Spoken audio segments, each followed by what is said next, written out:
هاي، ازيكم؟ عامل ايه؟ انا حلا اللي معرفنيش. وفيديو النهارده جاي اتكلم معاكم عن موضوع واكل دماغنا بطريقه بدون مبالغه بجد.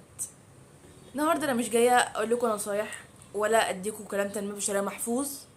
انا جايه اشتكي معاكم النهارده من وجع الدماغ اللي احنا عايشين فيه ده بجد. عارفين انتوا اللحظه اللي تبقوا قاعدين فيها في امان الله كده وفجاه تلاقي دماغك سحبتك لبعيد لبعيد قوي؟ يعني فجاه تلاقي نفسك بتتخيلي مثلا اسوأ سيناريوهات ممكن تحصل في العشر سنين جايين مثلا. تبقي قاعده فجاه تلاقي نفسك بتفكري يا ترى هفضل في الشغل دي لحد امتى؟ طب لو الشركه اللي انا فيها قفلت، طب انا هعمل مستقبلي امتى؟ طب انا كبرت وانا ما خلصتش اللي ورا ليه؟ طب والحياه والمسؤوليه؟ هو ده بقى موضوعنا النهارده، التفكير الكتير قوي في المستقبل. فاتفرجوا على الفيديو للاخر واسمعوه للاخر وفهموه كويس قوي عشان ما تحكموش عليه بطريقه مش صح. احنا حرفيا جيل مكتوب عليه يعيش في المستقبل، هو لسه ما داش الحاضر اصلا. يعني احنا ليه بنحارب اعداء لسه ما جاتش وبنخاف من حفر لسه ما اتحفرتش؟ يعني حرفيا كتر التفكير في المستقبل ده بقى وسواس عايشين بيه، بياكل لنا في حياتنا وفي يومنا. تخيلوا معايا مثلا ان احنا ماشيين في شارع ضلمه ومعانا كشاف، بس الكشاف ده بس بينور خطوتين قدامك. في الطبيعي ان احنا نمشي الخطوتين دول اللي احنا شايفينهم، صح؟ لا، احنا ما بنعملش كده. احنا بنفضل واقفين في مكاننا نقعد نفكر. طيب لو بعد كيلو من هنا ممكن يكون في ايه؟ طب لو في حفره وقعت فيها؟ طب لو شحن الكشاف خلص؟ طب هو ايه اللي مستنيني لو مشيت الخطوتين دول؟ ده بالظبط اللي بنعمله في حياتنا، بنسيب الخطوتين اللي في ايدينا ونقعد نترعب من حاجه لسه ما وصلنالهاش اصلا. هديكم مثال وهي حاجه قدام عينيكوا اهي. القناه دي مثلا، ساعات كتير جدا بقعد افكر هي القناه دي هتروح لحد فين؟ طب لو الناس بطلت تحب فيديوهاتي؟ طب لو ما وصلش للي انا عايزاه؟ طب لو حاجه اتغيرت؟ بكتشف بعديها بعد ادراك ان عدى ساعتين مثلا في خناقه وهميه جوه دماغي ومعكنين عليا، في حين ان انا كان ممكن الساعتين دول اصور فيديو جديد او اتعلم كلمتين جداد مثلا في الحاجه اللي انا بتعلمها. يعني اعمل اي حاجه غير ان انا اقعد ساعتين افكر في حاجه بتعكنن عليا وحاجه مش هتحصل. فاهمين قصدي؟ طب عارفين ليه التفكير في المستقبل بيخوفنا قوي كده؟ بصي، عقلنا ودماغنا دي لئيمه شويه، هي وظيفتها انها تحميكي وانها تحذرك من اي حاجه خطر، صح؟ فتعمل ايه بقى؟ تقعد تديكي اسوأ سيناريوهات ممكن انها تحصل عشان تبقي اللي هو زي عامله حسابك كده. فانت بدل ما تفكري في المستقبل بطريقه ايجابيه، لا، انت بتمسكي بقى في السيناريو الاسود ده وتقعدي تفكري فيه وتتخيلي فيه لحد ما يبقى حقيقه في عقلك. يعني انت ليه بتعيشي وجع من قبل ما يجي؟ ولو ما جاش، حتى لو جه مش هيجي بالبشاعه اللي بتقعدي تفكري فيها دي، بس انت بتبقي استهلكتي طاقتك واعصابك على الفاضي. يعني انت ليه بتدفعي ضريبه حاجه انت مش تايتهاش؟ ليه توجعي قلبك على حاجه لسه ما حصلتش؟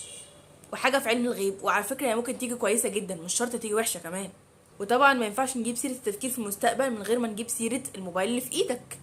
انت مثلا بتفتحي ريلز، تتفرجي على الريلز او تفتحي لينكد ان، بتشوفي بقى اللي سافر واللي اتخطبت واللي جابت عربيه واللي بقت مديره في شركه انترناشونال. غصب عنك التفكير ده بيشتغل. لو انت قعدت تفكري انا اتاخرت قوي، طب وانا فين من كل ده؟ طب هو انا مستقبلي هيبقى عامل ازاي؟ طب انا اكيد مستقبلي ضلمه طالما بدايتي كده، طب انا اكيد هفضل في مكاني. ودي بقى اكبر كدبه عقلك بيصدقها. ان غصب عننا يا جماعه دماغنا بتبقى عايزه كل الناس تخلص سباق في وقت واحد، مع ان كل واحد ليه التوقيت والساعه الخاصه بيه. ومن الاسباب يا جماعه اللي بنخلينا نفكر كتير ان احنا بنبقى فاكرين لما نحسبها صح بالورقه والقلم هنعرف نتحكم في اللي هيحصل.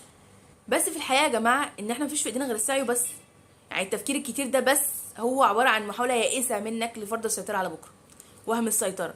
بس في الحقيقه ان بكره ده بتاع ربنا مش بتاعنا، وربنا اكيد ده بدون تفكير يعني اكيد كاتب لك احسن خطه في الكون كله، حتى لو بالنسبه لك هي حاجه صعبه لكن هي اكيد هي احسن حاجه ليك.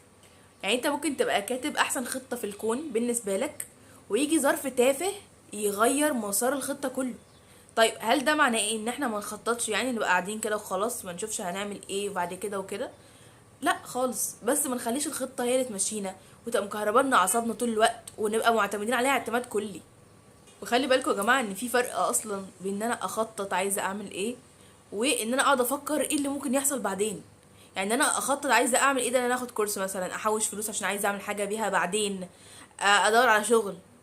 لكن ان انا اقعد بس افكر في المستقبل وايه اللي ممكن يحصل، هفضل قاعده مكاني واتخيل الفشل واتخيل سيناريوهات وحشه. طب ليه؟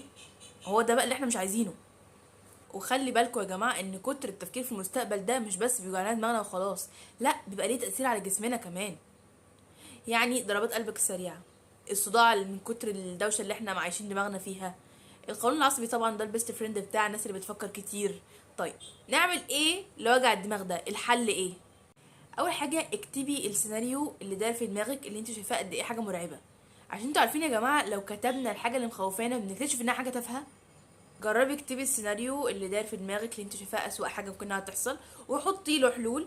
هتلاقي الموضوع مش نهايه الكون خالص. انت لما تواجهي مخاوفك هتلاقي الموضوع بسيط وكان واخد اكبر من حجمه، ومش اكيد كمان السيناريو الوحش ده هيحصل، لكن انت اعملي كده عشان تريحي نفسك مش اكتر. اتنين، امشي حياتك واحده واحده. بدل ما تفكري في ال5 سنين الجايين وده ملوش لازمه، فكري في ال24 ساعه الجايين. انا مطلوب مني ايه النهارده عشان خاطر ما احسش بالتقصير ويوم يعدي بسلام كده. بس خلاص، يعني بلاش تبقي عايزه تنطي حواجز مش هتعرفي تنطيها، ومش بايدك كمان انك تعرفي تنطيها. فلما تمشي حياتك واحده واحده كده هتلاقي حمل كبير قوي شايلنا عليكي، يعني جزئي دنيتك بالراحه. 3، بلاش جملة لو حصل كذا اللي بتفتح باب للشيطان دي، بدليها بجملة لما يحصل كذا هبقى اشوف هعمل ايه ساعتها. يعني خلي عندك ثقة ان انا بتاعت المستقبل اكيد هتبقى اقوى وعندها خبرة اكتر من انا بتاعت دلوقتي وهتعرف تتصرف وقتها. 4، سلمي امرك لربنا. يعني انا دي اهم حاجة عشان خاطر كده سبتها للاخر. ارمي حملك على ربنا شويه وسلمي امرك لربنا، ولازم تقتنعي ان في جزء كبير جدا من حياتك مش بتاعك، مش انت اللي هتعمليه ومش مطلوب منك تعمليه. سلمي امرك لربنا هترتاحي كده، واعرفي ان اللي ليكي هتاخديه، يعني هتاخديه مهما كان مستحيل بالنسبه لك. لو مكتوب لك هتاخديه، وفي الاخر هتلاقي التفكير يتحول من رعب لانك قاعده هاديه كده بتشوف اللي بيحصل ايه واحده واحده عادي جدا. ففي الاخر عايزه اقول لكم كلمتين. هو احنا ليه يا جماعه بنتعامل مع المستقبل كانه عدو لينا، مع ان المستقبل ده هو احنا برضه بس قدام شويه، فاحنا اكيد مش هنأذي نفسنا يعني. بصوا يا جماعه، افهموا ان الحياه مش سباق، يعني مفيش حد بيكافئ اللي بيوصل اسرع، بس المكافأة الحقيقية اللي انت بتكافئها لنفسك انك تمشي الطريق بتاعك كده مرتاح وتبقى مبسوط بيه، تبقى مبسوط بكل خطوة انت بتاخدها.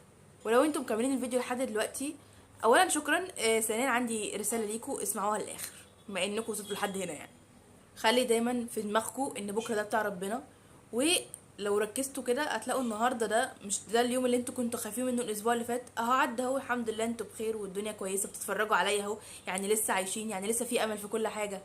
فبلاش تسرقوا من نفسكم يا جماعه فرحه النهارده عشان خاطر خوف من بكره ممكن اصلا ما يبقاش موجود، فبلاش تحملوا نفسكم فوق طاقتها.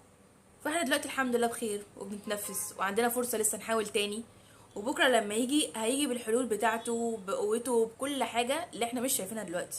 فيا جماعه كل اللي عايزاه منكم ان احنا نبقى هاديين كده. بكره مش هيطير، لكن النهارده هو اللي هيخلص من غير ما ننجز فيه ومن غير ما نعمل حاجه عشان خاطر بكره. ففي الاخر يا جماعه الكلام ده انا بقوله لنفسي قبل ما اقوله لكم. انا جات لي فتره برضو كنت دايما شايفه ان في حاجه هتحصل، مع ان الفتره دي كلها عدت الحمد لله ومفيش اي مشكله الحمد لله. يعني انا اللي كنت مضيعه وقت على لا شيء، فما تعملوش كده. وعايزه اقول لكم ان المستقبل جميل جدا والله طول ما احنا بنسعى له، لكن لو فضلنا نتفرج عليه من بعيد ونترعب منه هنفضل مرعوبين منه، ان احنا مش بنعمل حاجه عشانه اصلا. فاهمين قصدي؟ فانبسطوا بيومكم واعملوا اللي عليكم وسيبوا الباقي بقى اللي بيدبر لنا امورنا، احنا ملناش دعوه. وبس كده كلامي خلص لحد هنا. تعالوا بقى اتكلم معاكم شويه. اولا انا ما كنتش بنزل لكم الاسبوع اللي فات ده كله عشان كان عندي امتحانات شفوي، فكنت مزنوقه زنقه وحشه قوي. فان شاء الله هحاول التزم لكم الفتره الجايه دي كلها بفيديوهات جميله لطيفه، فان شاء الله تتفرجوا عليها يعني. وحببوني في الفيديو ده واعملوا لايك عشان الفيديو ده انا مصوره مرتين. اول مره صورته واتمسح بالكامل بعد ما تعبت فيه، وقلت خلاص بقى قدر ما شاء فعل بقى اصوره تاني، وحاولت ان انا اصوره لكم بحب كده. فايه اعملوا لايك للفيديو ده عشان انا فعلا تعبت فيه ان انا صورته مرتين بالكامل كده. واعملوا سبسكرايب عشان ان شاء الله توصل لكم الفيديوهات الجديده، عامله لكم فيديوهات جديده لطيفه هتعجبكم جدا ان شاء الله. بس كده، بحبكم، باي باي.